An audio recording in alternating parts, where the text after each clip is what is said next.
তুই মেয়ের সাথে জানা করতে গিয়ে নেতাগিরি করিস, তাও একটা বিবাহিতা মেয়ে যার স্বামী বিদেশ থাকে, যে মাত্র 18 বছর বয়স, একটা বাচ্চা আছে ছোট, তার ঘরটা ভেঙে দিস তুই নেতাগিরি করে। এদেশে আইন নাই রে, এদেশে আইন নাই। তুই লম্পট প্রবাসীর বউকে নিয়ে ভেগে যাচ্ছিস, আবার বলতেছিস বিয়ে করছিস। এ জাহেল, তুই জানিস রে, মেয়েদের একটা বিবাহ ভাঙার পরে ইদ্যত পালন করতে হয়। স্বামী মারা যাক, অথবা স্বামী তালাক দেখ, অথবা সে নিজে স্বামীকে তালাক দেখ, তারপরে সঙ্গে সঙ্গে মেয়ে বিয়ে করতে পারে না, তার ইদ্যত আছে, ইদ্যত। তুই কি করলি?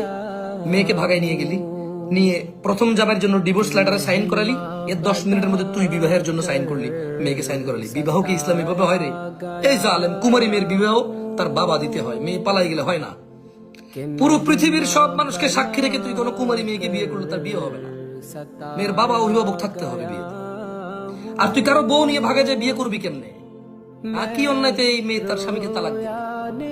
ধর মেয়ে তার স্বামীকে খোলা তালাক দিল, তুই তারপরে সঙ্গে সঙ্গে কেমনে বিয়ে করবি? তোকে তো ইদ্যত পালন পর্যন্ত অপেক্ষা করতে হবে রে।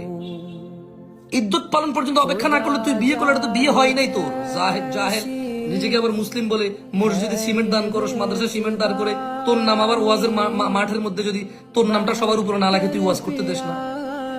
তোর নাম সবার উপরে লেখা থাকতে হবে, নাহলে তুই ওয়াজ করতে দিবি না। মাইকের মধ্যে তোকে বলতে হবে অনেক কিছু, আলহাজ মানে সমাজসেবী। তুই সমাজসেবী রে, তুই সমাজসেবী।